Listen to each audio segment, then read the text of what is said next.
So if you're looking to get into the markets, first realize that you really don't know anything, and that your initial ideas are likely to be wrong, and your initial trading is likely to be unsuccessful.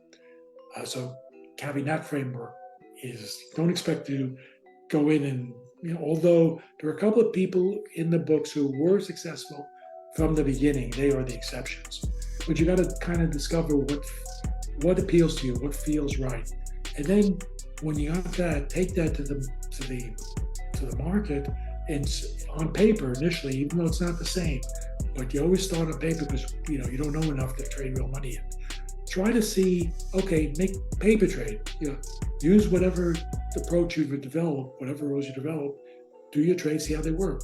If they start, and by the way, nowadays, of course, you can, lots of brokerage firms offer, accounts where you're not trading real money, and that's probably the easiest way to do it.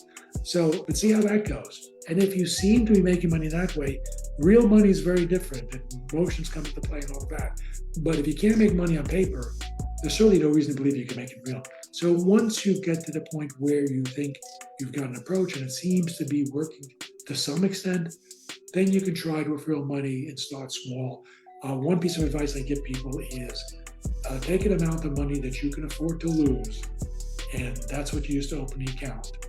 And don't take all your savings and open an account, because you're liable to blow it all and not have a second chance. You always want to make sure that you have a second, third, fourth, fifth chance, because as long as you have chips, you can continue to play.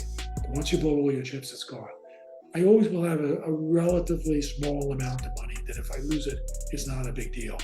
And if I lose it, then okay, I go away and I'll come back next time in a few months when I feel up to it or inclined. And if it starts going my way, have a cutout point at break even.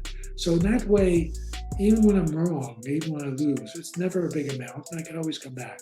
So I think that's a good approach in general, is to use that approach. Never risk too much, and if you blow that, what you're doing ain't working. It ain't working now for sure, and just take a break and rethink things. Go back to the drawing board. Come back when you feel probably to do so. And also, I guess, recognize that whatever approach you start out with will probably not be what you end up with.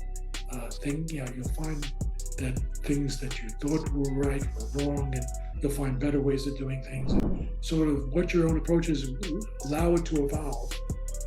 And it may take many years before you get to the point where, okay, this is what I'm comfortable doing.